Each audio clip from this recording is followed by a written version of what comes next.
Good day and welcome to today's edition of our show. It is Political Spectrum coming to you live from Uyo, the state's capital.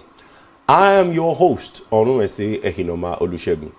And as usual, we'll be engaging on conversations around recent developments in our nation's polity as well as other germane issues. Well, as they say, government is the superstructure upon which every aspect of society rests. And that is, the buck stops at the table of government. Well, on President Tinubu's administration's calendar, today is August the 3rd, 2023, and it marks exactly 67 days of President Bola Tinubu in office as the President of the Federal Republic of Nigeria. That is 2 months and 6 days. Now, moving straight into the issues of the day. Finally, Gbajabiamila submits Tinubu's supplementary ministerial list to the Senate yesterday. The Chief of Staff to the President, Femi Gbajabiamila, submitted President Bola Tinubu's supplementary ministerial list to the Senate with the second batch of ministerial nominees to the Senate President Godswill Akpabio at exactly some few minutes past 3 p.m. yesterday. According to reports, there are 19 more ministerial nominees up for screening. Despite the call for a drastic reduction in the size of government, amid dwindling revenue and burgeoning debt profile, Tinubu sets a new record for highest number of ministers since 1999 with a total of 47 nominees. Now, Bosun Tijani, young founder of Nigeria's biggest tech hub, makes fresh list with 20 special advisors and senior special advisors to have cabinet status. Wow. Ballooning yet to be inaugurated Federal Executive Council to a near 70-member cabinet. Well, what do I know? Well, the Senate President Godswill Akpabio is expected to unveil the additional nominees of the President after the screening of the 28 nominees in the first batch, and they are as follows. Now take a walk with me. Ahmed Tijani, Kano, Bosun Tijani, Ogun. Dr. Mariam Shetty, Kano. Ishak Salako, Ogun. Tunji Alausa, Lagos. Tanko Sununu, Kebbi. Adegboyega Oyetola from Osun. Atiku Gbagudu, Kebbi. Bello Matawale, Zamfara. Ibrahim Gaidam, Yobe. Simon Bako Lalong, Plateau. Lola Adejo, Oyo. Shaibu Abubakar, Adamawa. Tahir Manman, Adamawa. Aliu Sabi, Niger. Alkali Ahmed, Gombe. Heineken Lokbobiri, Bayelsa. Uba Meigari, Taraba. Zephaniah Jizalo, the Federal Capital Territory. All right, so we continue to follow the events at the Red Chamber of the National Assembly as they unfold concerning the screening. But away from that now, Tinubu finally meets with labor leaders as NLC and TUC protest hardship.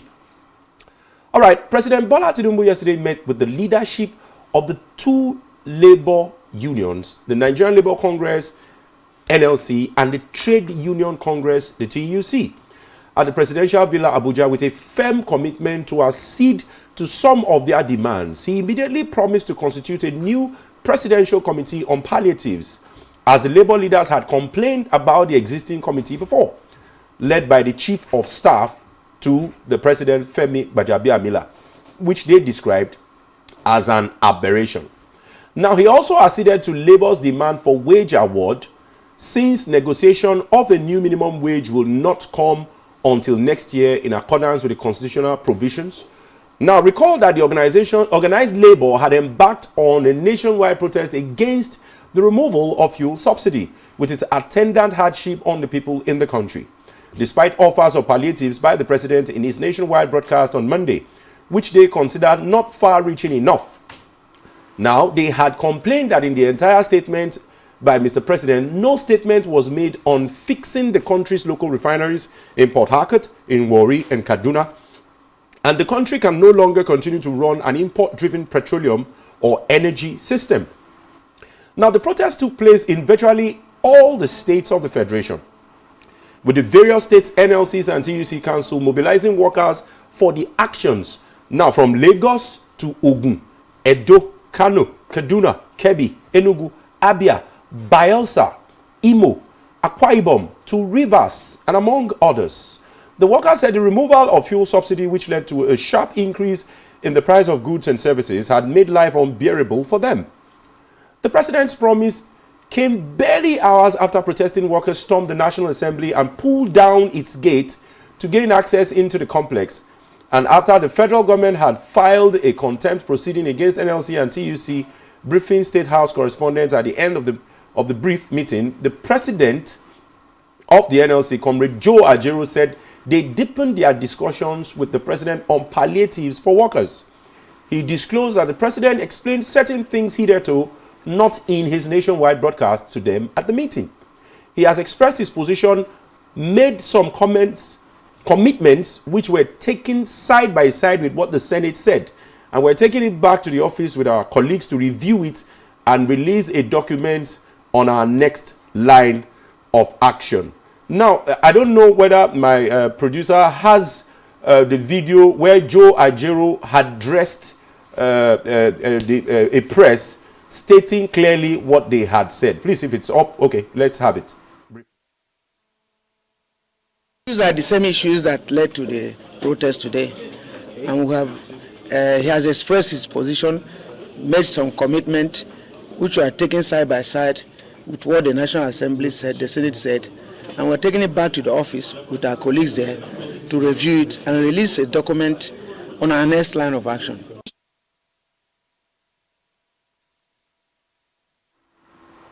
Now, on whether the president urged them to call off the strike, Ajero said no one could call that off, disclosing, however, that the National Executive Council of the NLC will meet today, Thursday, to decide on the next line of action. Now, also asked whether the president told them to suspend the protest, he simply said, the president is a pro-democracy activist, so he understands protests. Now, we are returning to negotiations with the federal government, as the Labour added. Consequent upon the meeting with the president, NLC and TUC last night announced a return to full negotiation with the federal government. NLC and TUC, in a statement by their presidents, Joe Ajero and Festus Sifo, said, "We want to appreciate the massive solidarity and support of the Nigerian people who thronged various venues around the country in their numbers. Despite intimidations and blackmails by agents of government and forces of retrogression to discourage them from joining the nationwide protest, called to ventilate citizens' outrage at the anti-poor and anti-people's policy of government, we doff our hats at our determination and commitment to save ourselves and indeed the nation from those whose only interest is to foist continuous deprivation and suffering on Nigerians." Now, the message you have sent today is a strong demonstration of our collective resolve as patriots and owners of the sovereign will to demand that those who occupy the corridors of power must listen to us. You have sent a very strong and loud, clear signal to those occupying the various government houses, be it at the federal or state, that the people remain the sovereign and barometer for the measurement that resides with the trade union movement, who have labor false contempt proceeding at the courts. Now, Labour has faulted the contempt proceedings at the courts. It's also important that we inform Nigerians that we have just received a court summon. That is still quoting the NLC now, that they've received a court summon purporting to charge them with the contempt of court. Now, according to them, we urge all Nigerians to be vigilant because it appears that the days of long knives are here with us again. Recall that there was a hike of 550 in which a committee was set up by government, upon which the government went to court and got an injunction, upon which the court announced the status quo should remain and to adjournment. Between that time and now, the court has not met, and one of the parties, which is the federal government, went ahead to increase again to 617. Now, according to the NLC, they say the airports, the seaports, the hospitals, the schools, all public and private sector workers will all appear in court across the nation in respect to the contempt of the contempt charges. Once again, we look forward to the continuing support of all Nigerians and workers around the country as we continue in this struggle for freedom from the clutches of oppression and impoverishment. We must remain unwavering and together in refusing to allow them divide us, so that collectively we will build a nation where no one will be considered too small to be left behind. Then finally, and I quote them also, it is pertinent to inform Nigerians that the extent of the success of the protest is underlined by the request of the President, Senator Ahmed Bola Tinubu, to meet with the leadership of the NLC and TUC in a closed-door session. The engagement was fruitful as immense mileage was got with regards to the issues that bogged down the work of the Presidential Committee on Subsidy Removal and necessitated the protest. These, on the strength of the President's pledge and commitment, we have decided to return to a new and reinvigorated dialogue process to allow for full implementation.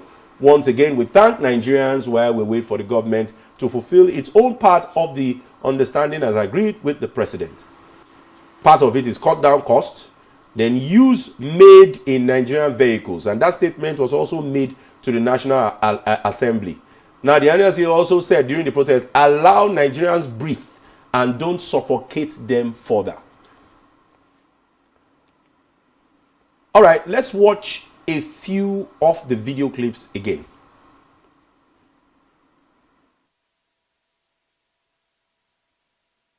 Issues that led to the protest today, and we have he has expressed his position, made some commitment, which we are taking side by side with what the National Assembly said, the Senate said, and we're taking it back to the office with our colleagues there to review it and release a document on our next line of action. Issues are the same issues that led to the... Protesters converged at the State House of Assembly complex at Udodoma in Uyo Metropolis with placards to deliver their grievances. Speaking at the venue, the state chairman NLC, Sunday James, said among other challenges, Akwa Ibom is the only state that has not complied to the directives of the Federal Education Authority to convert the School of Nurses to the College.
All right, welcome back. Those were some clips of the activities that ensued yesterday at the State House, and then the meetings with the representatives of federal government and the National Executive Council of the Nigerian Labour Congress, as well as the Trade Union Congress. Our prayer sufferings of the average Nigerian. At this point, before we take our last report, which is confined to the states of Lagos, let me bring in my guest. My guest is joining us from the United Kingdom. His name is Dr.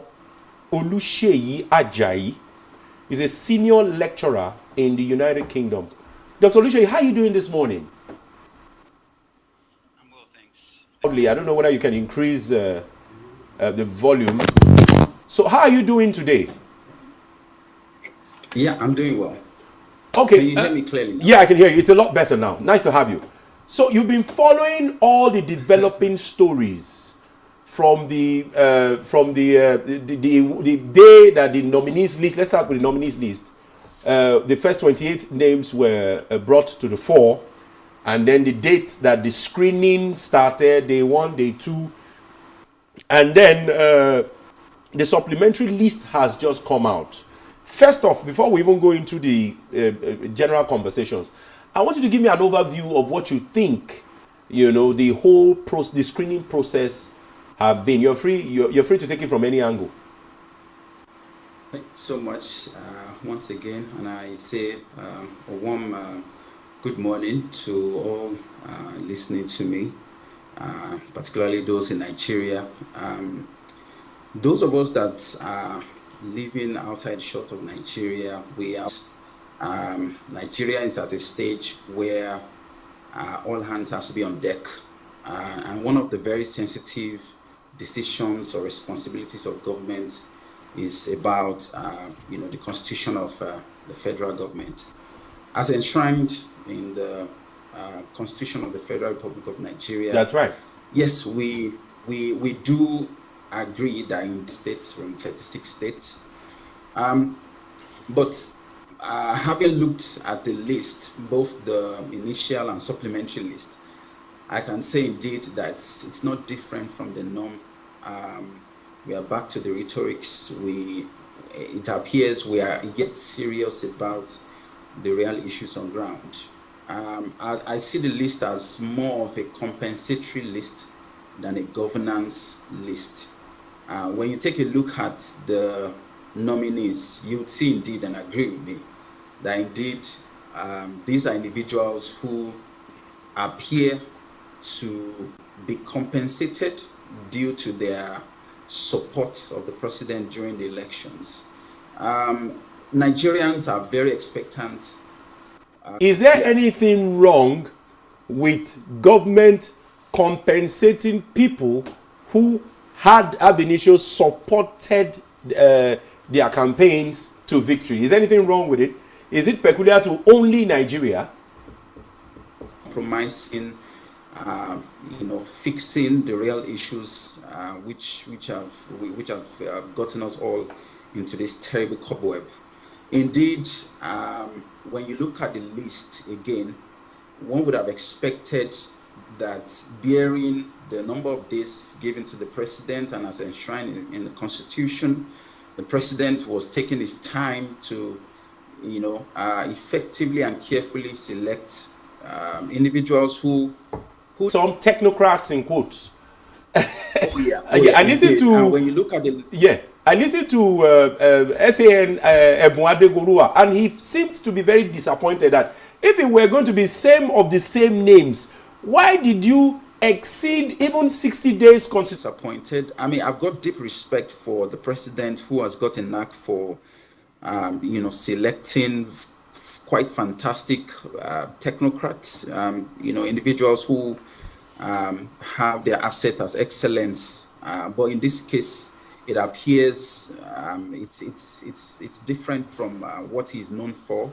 And I think indeed the president appeared to have been boxed into the corner to rather compensate individuals who have supported him during the elections.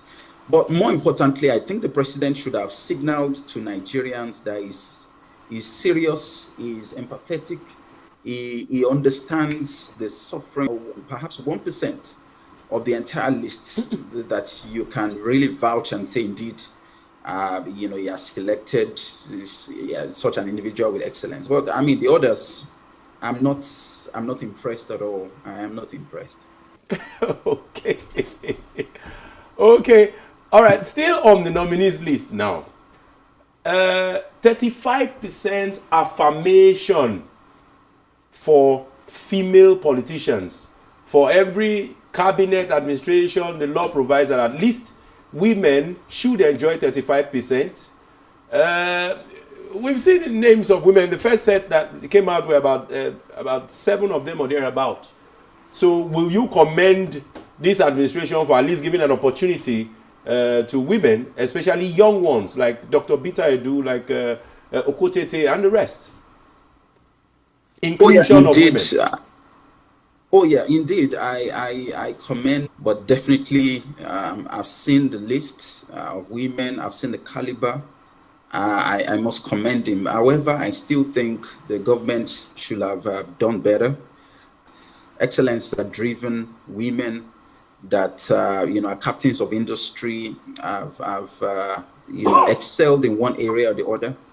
I expected the president to have included more women and capability and capacity. Okay. Let's now move to the list that was sent to the Senate yesterday. 19 extra names, increasing the list of nominees to 47. And recall that he already appointed between 20, 22, 23 special advisors and senior special assistants. And for the first time, it is going to be the largest federal cabinet, even surpassing that of Obasanjo, late Umar Musa Yar'Adua, Dr. Goodluck Jonathan, and former President Muhammadu Buhari. Is going to be the biggest cabinet. And we're also hearing that the special advisors and the federal cabinet, how do you see that? Very, very large cabinet. How do you see that? Well, as an individual, I am quite very indifferent. As long as capacity is brought to the table, that's what matters here. Okay, but people are arguing.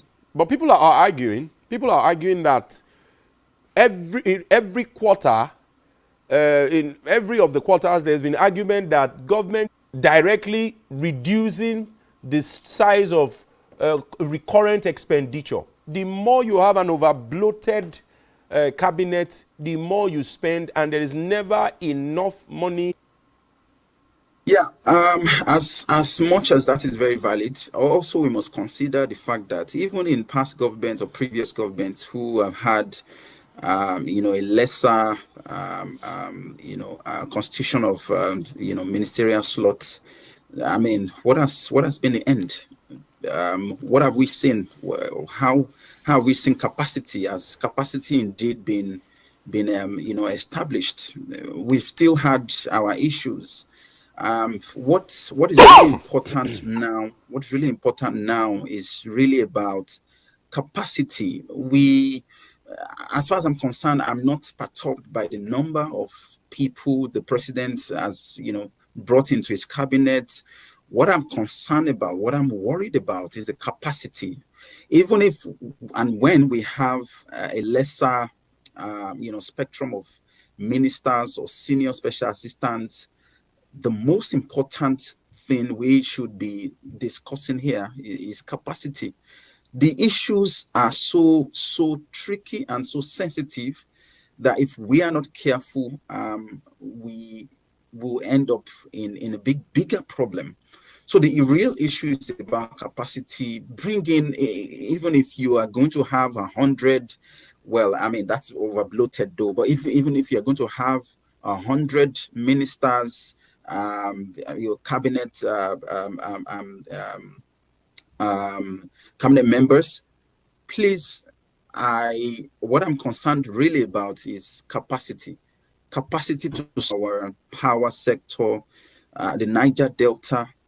Let's bring in guys who have this capacity. That's what matters here. Quite appreciate the fact that you're concerned, you're a stickler for capacity. Now, talking about capacity, if you look at the list again, we'll soon leave the nominees list and the screening processes and go to other serious things. If you look at the list again, some faces, you are going to be like about the second guest that I'm going to ask this question. I don't always let my guests escape it. Some faces that a lot of Nigerians and pundits have complained that we are tired of seeing these faces. Faces like former governors, even the past governors, or Hakim, Wike, Badaru, and I think this last list still had one or two former governors have appeared again. Do you have any particular one that you have so much confidence in spite of the fact that people are saying, okay, you have done a lot, you've just finished your 8 years, before 8 years you served in various capacities. Do you have hope that any of these people will live up to the billings as expected by Nigerians, bearing in mind the current circumstance that Nigeria is and the kind of attention that it demands? Okay, I've always been a very honest individual, and I will continue to be honest. I don't think, but I'm very confident in the person of His Excellency, the former governor of Rivers State, sensibility. I have examined, evaluated, and investigated his person, his individual, his poise. I strongly think and I'm confident that he will perform excellently. Okay, so why do you say so? I also know that I'm still dragging you into the arena. Why do you think he will perform? I number one is the fact that there's His Excellency Governor. I like the way you use that word. appears to be an individual who likes to respond with results. He's such an individual who is caught out for excellence, particularly results. So I'm caught out for an individual who is result oriented rather than an individual who just has fine English or fancy English. I can imagine. Okay. Yeah. Okay. So still holding you on Wike before we leave Wike. If you are to guess. Absolutely, we have quite a lot of sensitive ministries that are in very deplorable states. However, I think the president, in his wisdom, will appoint His Excellency, former Governor of Rivers State, Nyesom Wike, to the Niger Delta ministry. Okay, that's one. Second, that's interesting. Yeah. If we are serious and we want an individual who will think very strongly, His Excellency Nyesom Wike would be an individual who will do quite well. I mean, to the best of his ability. We are not saying that we want 100. 100. So of course, in subsequent so you don't see him fitting into the Ministry of Works. Some consolidations on that.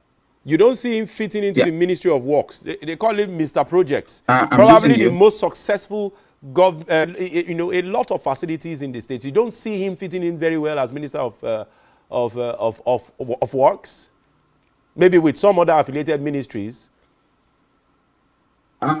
Yes. Put Nyesom Wike into the Niger Delta. Niger Delta. Okay. Ministry. Okay. Let's leave. Well. Okay. However, I still think that it's important that the president fits in a technocrat.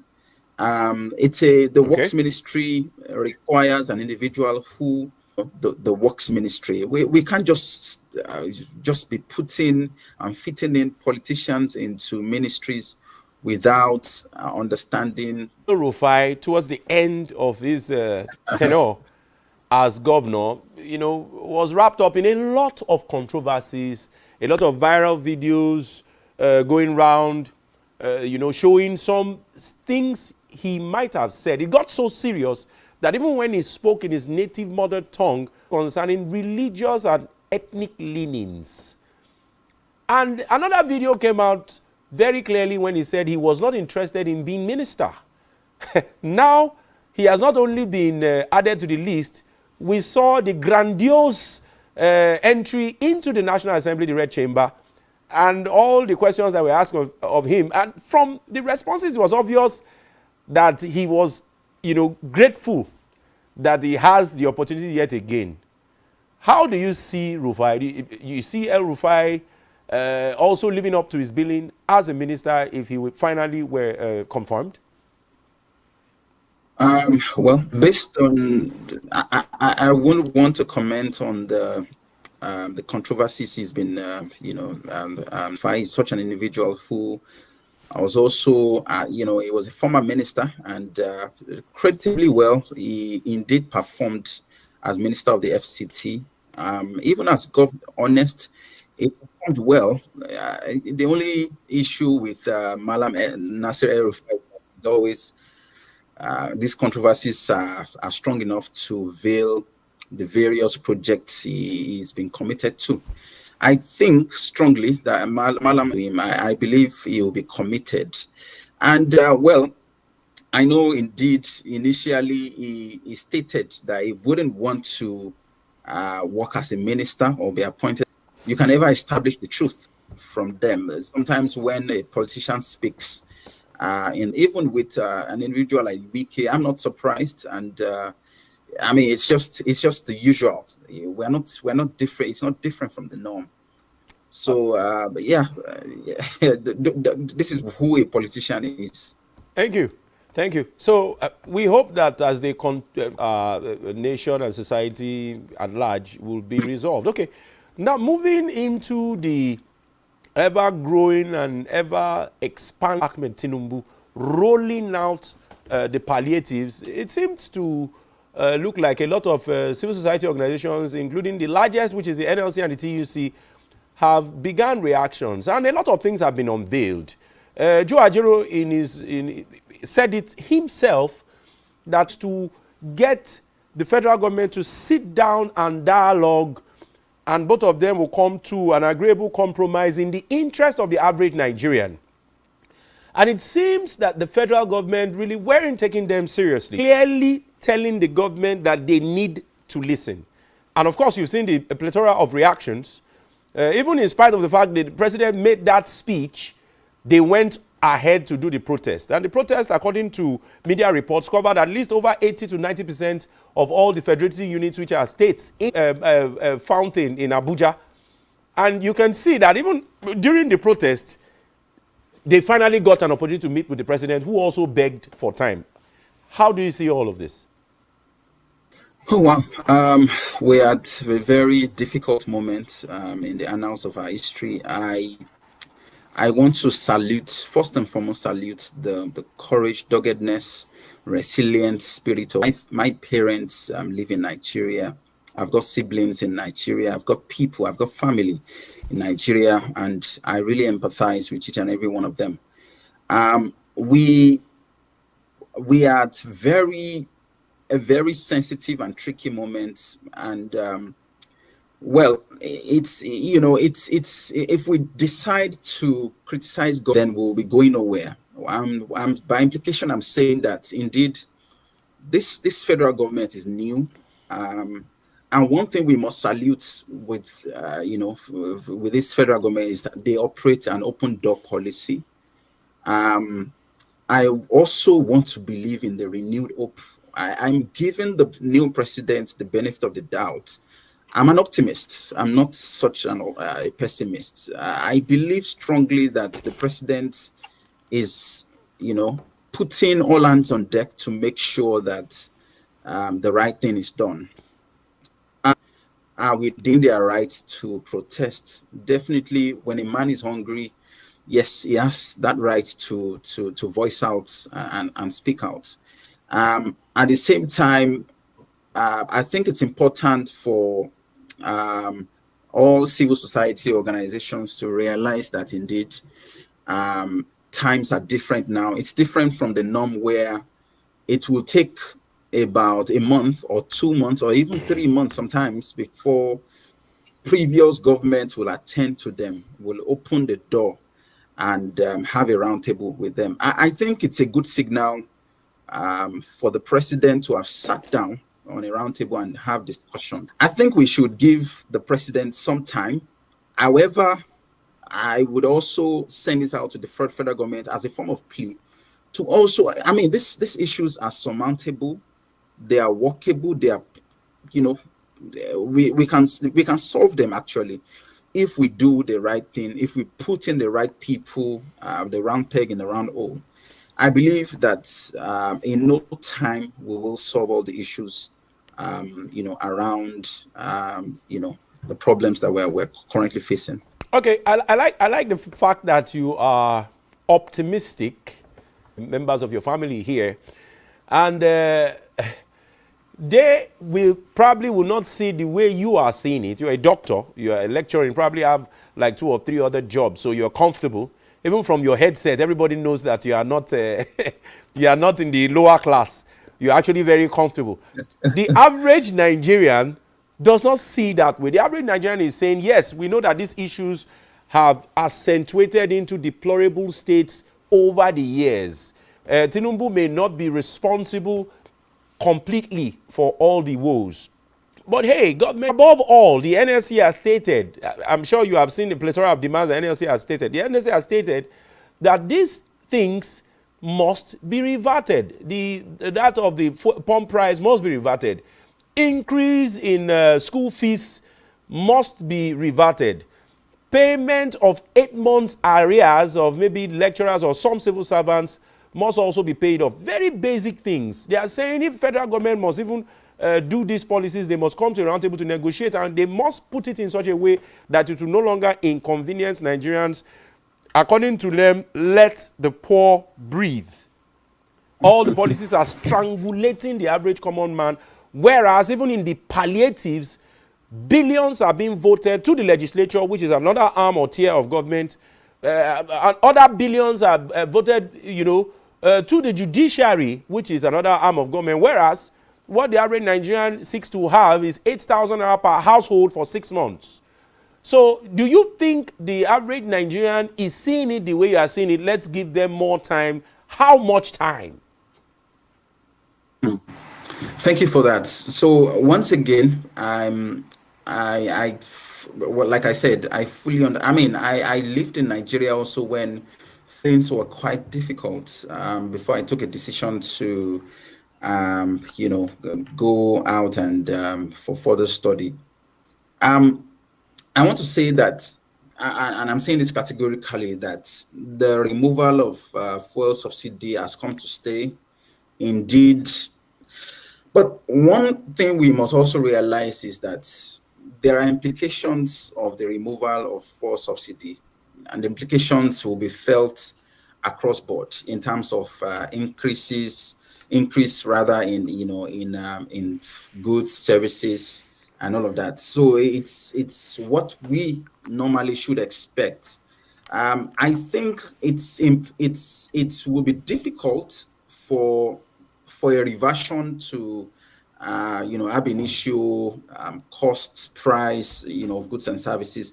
I strongly think that will be I am saying is that government now needs to accede and attend to the yearnings of Nigerians in the place of quickly and effectively doling out palliatives. And what do I mean by palliatives? I mean, they rolled it out. Please, before you go on, let us look at that slide that shows clearly. Let's see whether the NLC is even asking for too much. Let's look at that slide that is talking about NLC hike in price of premium motor spirit. Of course, I'm sure that's what you are referring to, that it may be almost impossible.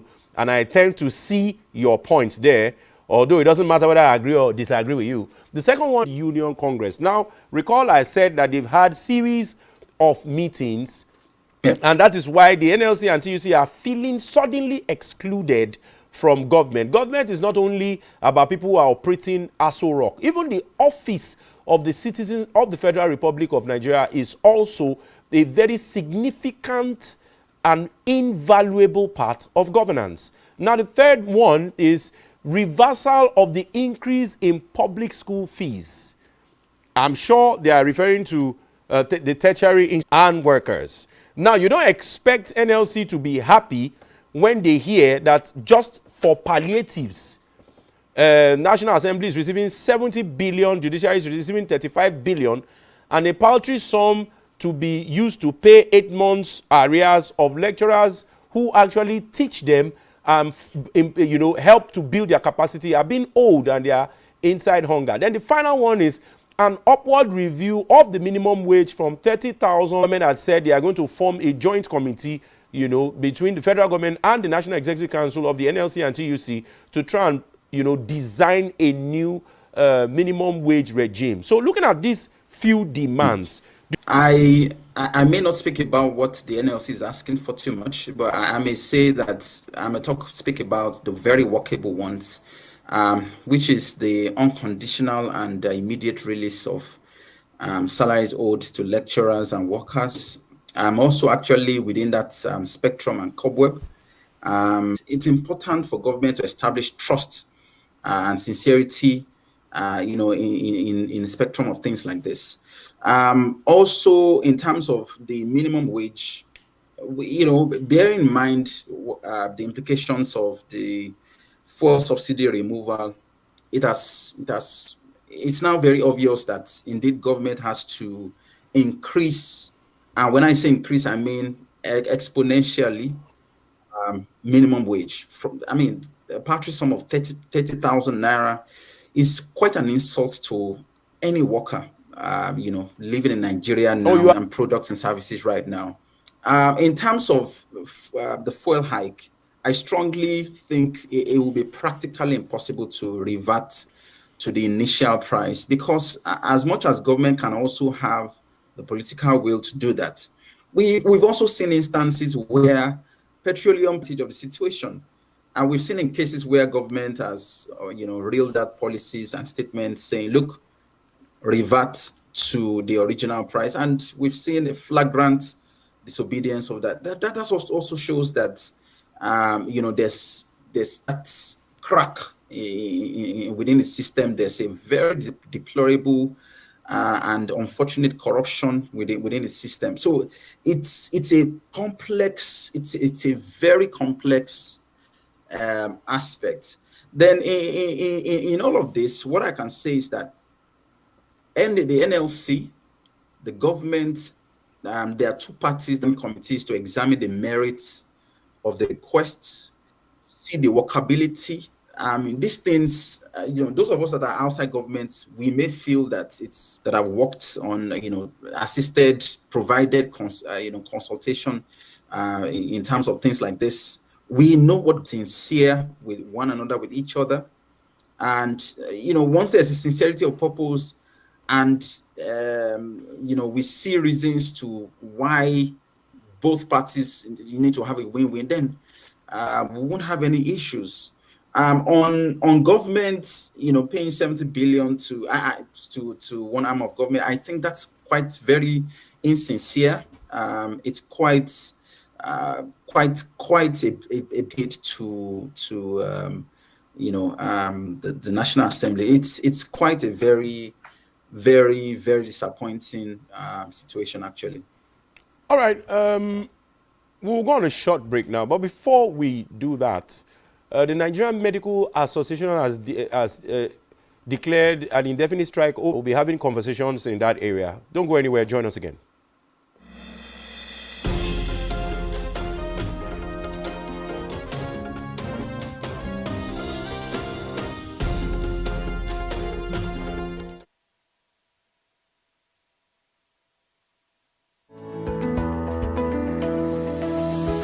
Business exists only to meet the needs of the people.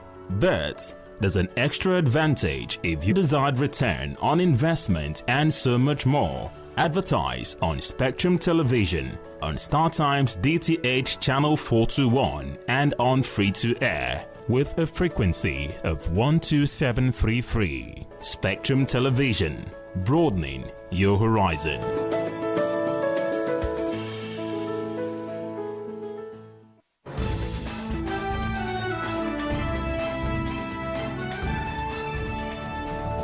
Spectrum TV, broadening your horizon. Nigerian police, which is the only one allowed by grossly abused. our governors have to share police powers with the president as stipulated by the Constitution. We do not have a federal... No, my lord, I want to say something. I want to say something here. Perhaps it might also enlarge the scope of people who should be invited here for examination. My lord, if we cannot find those who literally murdered Abiola, who are those people who could be said to be the beneficiaries of the death of Abiola? Rogers has linked you with some of the killings he did. He never did. He linked you with the attempted murder of Hebrew. He did not. My lord, the matters council is leading. It's not, my lord. These cases are in court, my lord. I'm just reminding your lordship. My lord, sorry, my lord. I think I'll be in cross-examination. Legally Speaking, a program that deals with legal issues and questions we face as citizens of this amazing country, Nigeria. Legally Speaking. Join us every Friday from 5 p.m. to 6 p.m. for Legally Speaking.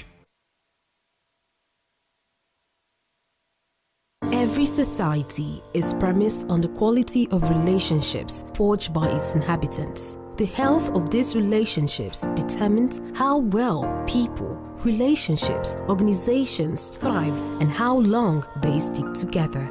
Join Uyai Anyekan on Connect every Wednesday from 6 p.m. to 6:30 p.m. Interviews, real stories, and how to navigate relationships and family life in the 21st century. Real people, real faces, real stories. Connect live on Spectrum Television. One truth not often told is about the transformation that Africa has undergone. On Spotlight Africa, we paint the African picture the African way, laced with truth, detail, and the color of the African continent. Join Uyai Anyekan every Tuesday and Thursdays at 4:30 p.m. Spotlight Africa, telling the African story. One truth.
All right, welcome back and many thanks for staying tuned. This is still Political Spectrum on Spectrum, issues that are at the front burner of our national polity. Real quick, we'll be moving into the recent developments with the Lagos chapter of the Nigerian Medical Association as they declare indefinite strike over the death of one of their colleagues. Quite a very, the 3 government hospitals on the Lagos Island to begin an indefinite strike over the death of its colleague, Dr. Vuare Diaso. The NMA also declared a 5-day mourning period in the state and asked doctors in the strike are the General Hospital Odin, Lagos Island Maternity Hospital, and Macy Street Children's Hospital, Lagos. The association said Diaso died on Tuesday at the General and there was no blood available to resuscitate her. The NMA made this known in a press statement signed by its state chairman, Dr. Benjamin Oluwo Jebutu, and the secretary, Ismail Ajibowo, on Wednesday. The NMA Lagos State received with rude shock the death of one of our members. I'm quoting them now. Dr. Vuare Diaso, a medical house officer whose death occurred as a result of injuries sustained when the elevator she was in crashed. This is heartbreaking, heart-wrenching, and quite unfortunate. We commiserate with her immediate family, her colleagues on the island, the medical guild, and all body of doctors in Lagos State. The information we got was that she was trapped in the elevator for more than 40, and this has become a recurring issue as a result of the review made by the government on the previous policy on blood donation. To us, this was an avoidable death, and it's unfortunate that it was allowed to happen. We are pained and we are mourning. We are agencies with no respite. The statement read in parts. Now, moving on, the association, however, demanded an immediate and unbiased investigation into the circumstances surrounding the incident. We declare a 5-day statewide mourning period. That is going back to the NMA now. We demand an immediate, unbiased investigation into the circumstances surrounding this unfortunate incident. All those found culpable in this matter, especially the general manager, direct all doctors in the 3 government hospitals on the island to commence indefinite strike action until the investigations are completed and justice served. We immediately direct our doctors in all the other government hospitals to scale down activities as a mark of respect for our dead colleague. Only emergency services should be rendered to the next on the island. All other infrastructures in all our government hospitals that need repairs should be urgently attended to. The blood transfusion system in Lagos State needs immediate revamping for improved services. Now reacting from the state government, Governor Babajide Sanwo-Olu of Lagos has ordered an investigation into the death of Ware Diaso, a medical doctor who had only about 2 weeks to complete her program. Now, still on the NMA and the medical society, also in Cross River State, south of Nigeria, medical doctors had on Tuesday also embarked on a protest walk to the State House of Assembly over an alleged abduction of one of them. I pray that her soul rest in peace. That's a very, very touching one. Straight back into the conversations, I still have Dr. Oluseun Ajayi with me, I must say. And before I throw it to you for conversation, I could recall some few weeks ago, the National Association of Resident Doctors, the president, Dr. Emeka Innocent Oji, had laid working conditions of the average Nigerian and health practitioners. And according to doctors, now fast forward to the present, a doctor yet again died. I remember Dr. Ifeanyi said it clearly that some of their doctors, out of stress and out of poor facility and poor standard of working conditions, some are stressed, some fall critically ill, and some die. Then the most important that he touched on that day was one thing, and the emigration into, in search of greener pastures, that the government should find a way to replace such doctors with the pool of doctors available that are already trained within the system. And Dr. Ifeanyi further said a joint committee, and let's have a system where doctors can be immediately replaced so that the ones that are left when those ones travel are not overstretched. Before I ask you any... Wow, thank you for that. It's quite disappointing. First and foremost, I sympathize with the family of Dr. Diaso, and I pray that a gentle soul rests in perfect peace. Amen. Whether in terms of the infrastructure or in terms of healthcare facilities, to access at the point of death, it's quite a very terrible situation that we find ourselves. And I don't pray that any of us find ourselves in such people. Governments. What the expectation should be that the protection of lives and property. I mean, this is a life that's just been lost. Like we said, very, very avoidable. Even if, and I'm trying not to be insensitive, even if the infrastructure wasn't working well, what about the healthcare? We've also not left the norm where government is also always carrying out an investigation into what had already happened, rather than preventing such instances. I mean, this is very avoidable, and it's quite unfortunate. Yeah, I quite agree with you. So the NMA Lagos chapter has decided to go on a strike, and then within that observe 5 days of mourning in respect of Dr. Diaso. Do you also think that the Nigerian Medical Association has overreacted by proposing a strike?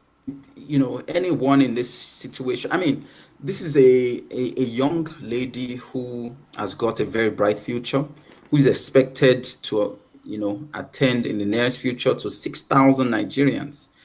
after our internship. Perhaps she's someone who is perceived or expected to be the breadwinner of a family. You never know. Perhaps she's someone's bride to be. She's many things to quite a lot of people, and so it's expected that emotions would taken by the enemy. So I think it's a very valid and sensitive decision that the enemy has taken. In fact, if I'm a medical doctor, perhaps I'll be at the forefront of leading, that protest, in a case like this. So we expect that a responsive government, although His Excellency Governor Babajide Sanwo-Olu has ordered an immediate investigation into what, work on those basic demands. Because if you look at the reports, demands, I do not think they are too big for any government to be able to give. Improve standard of the conditions with which they are working, maintain the infrastructures.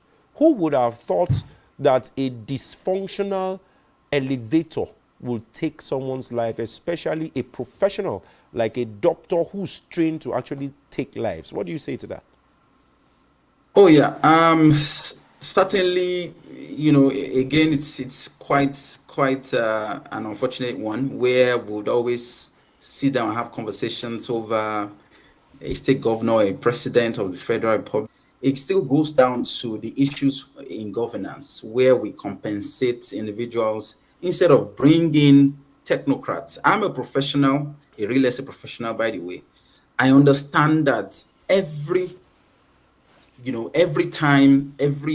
depends on the property. In terms of property management, in terms of infrastructure management, there are timelines of management, of maintenance. And from my investigation, I understand that there's been increasing calls for maintenance and an overhaul of that particular and specific elevator. If a technocrat were to have been appointed into such a position, but be that as it may, it has happened. And I think going forward, government has to be more responsible in terms of what the enemy is asking for. They are very basic, very, very basic demands. Of course, they are providing services, and we say critical services, protection of lives, saving lives. So, it's not so much to provide an enabling atmosphere, environment that would also make their services more effective. So, she has become a victim of a failed environment, where just basic commitment, responsibility should have been the mainstay. So it's quite unfortunate that we've had this situation. Yeah, but she became a victim of something that is completely avoidable. It's not that it was an impossible situation. I cannot remember in some advanced or Western climes, I can't remember when an elevator feel very sad, and we hope that her soul rest in peace. But like we always say, government is the superstructure upon which every facet of society rests on, and government must be responsive to its citizens. Still sticking to the National Association of Resident Doctors, National Association of Resident Doctors, particularly gave demands 1-for-1 replacement. Doctors are traveling abroad. Doctors that taxpayer Nigeria, but doctors are going abroad seeking greener pastures. Government is not employing new doctors to take those positions, and the medical attending to larger cases of patients.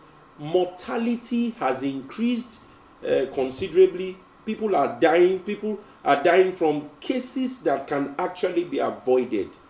What do you think should be government's position on the 1-for-1 replacement of doctors? At least as a major way of cushioning this tensile stress and strain on the medical society? Oh yeah, thank you for that. So it's just very basic and quite. How many years, how many times, how many forums that have sat down with, listening to or speaking where we have advocated for government to just be responsible and committed to the welfare of professionals. In no future, when some of us, some professionals that move from one organization to the other, they move because of better welfare. True. It's demands of medical doctor, but basic, in very complex periods of training, phases, training, workshops, conferences to be who they are today. And they also expect that as much as they are giving out, they are also thinking about their welfare. No amount of motivation can make a professional just stay in one place and keep giving out without examining the demands, actually. And I think it's not far-fetched. I think it's not complex. If such demands are coming, they are also coming in the spectrum of what is happening with government also throwing some of amount to National Assembly. What are they doing that is more or better than what medical doctors are doing, or what lecturers, academic lecturers? I've been a lecturer at the Obafemi Awolowo University, and I know what we go through to mentor the students, to bring them up, teach them, grade and things like that. So the welfareism is quite basic. Key. It's not too far-fetched for anyone to ask for. We live in a sane economy. Those of us that live outside the shores of Nigeria, those medical doctors that travel to this side of the world, they see greener pastures. They see, oh, I'm coming to a pasture or an environment that's providing the enabling atmosphere. Wake up. We call ourselves the giant of Africa, but we are not living to expectations. We have spoken English times without number. We have used technical terms. We have used academic and professional terms. We need to be real with ourselves. And government has to be leaders who will be committed, responsible to the yearnings of not just professionals, but the poor Nigerian. Because these are spiral effects. There are going to be spiral effects. That's when right. you have brain drain. When you have brain drain, then of course access to quality healthcare delivery will be null. So government has to wake up to its responsibilities. Enough of these meetings, and there are always meetings and committees. Government has to be committed and responsible to their responsibilities. Who want to be patient with this administration? You believe that maybe this economic situation and all other aspects of the nation will improve, and you have advised that we give the government some time while he tries to look into these issues and try to reduce the stress level and create better living and working conditions for the average Nigerian. But I will ask you, as an advisor, if you are to advise government, we've seen all issues of agriculture, food security, issues of the economy, and now the medical society are agitating, the NLC is agitating, there's issue of increase in fuel, there's the issue of, as we wrap up now, which first one or two critical issues do you think he should work towards resolving almost immediately? At least there will be some kind of cushioning effect to Nigerians as he tries to deal with the others, as we wrap up now. Oh, obvious. Thank you so much. Everyone is hungry. Everyone is hungry at the moment. I know that indeed government is trying to develop a framework for palliatives. Well, I frown at the framework, actually, absolutely. Because of the figures, I think government has to immediately, without condition, resort to increasing salaries. the average Nigerian is angry because they are hungry. They are very angry because they are hungry. They can't pay, you know, for just basic things. So in a nutshell, it's not far-fetched. Government has to increase salaries, but again, corruption eating deep into the process. You also want to make sure that the merits are well established. You still don't want to pay the rich and then still leave out the poor. So it's a process. As much as we have those yearnings, as much as we have those, hunger in the land, attend to salary increase the minimum wage.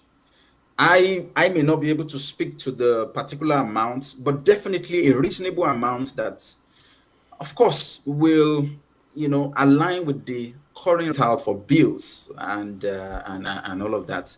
So I think government has to increase salary immediately. Let's first signal to Nigerians that you are serious-minded about solving subsequent issues. Other issues, power, agriculture, yeah, I mean, they are there, but please increase salaries. Let us, we are not saying we want billions now. I mean, we just want to be able to, pay for 3 square meal. We want to be able to pay for transportation. Some of us that don't have cars want to be able to buy petrol. Some of us that have cars. Increase the salaries. I mean, that will be if I'm to advise the president, yeah, that would be my first point. The second thing is to call a referendum, invite all stakeholders. We need to have, a referendum to have a critical look at, the issues in Nigeria, and as a matter of priority, attend to all of these issues one by one. And so that will be my two, form of advice to the government. Thank you to attend to. Yeah. Thank you so much, Dr. Ajayi. It's really been exciting having these conversations with you. I hope that when we call upon you again, you will not be too busy for us. Thank you so much. I will come around. I'm actually on vacation now, so. Oh, beautiful. We're only. So we can be calling on you as we like now. Oh yeah. All right, thank you. It's not a problem. Thank you. It's not a problem. Thank you. Thank you so much. All right. Back to you, our viewers. We appreciate you. It's been an engaging session on Political Spectrum. Remember to follow us on Spectrum T online on Twitter and Spectrum Television on YouTube and all our other social media handles. Remember to follow me on I heard it's called X now. It's no longer Twitter. So follow me on X at us. This conversation on social media until tomorrow's edition. I want you to stay safe and have a great day.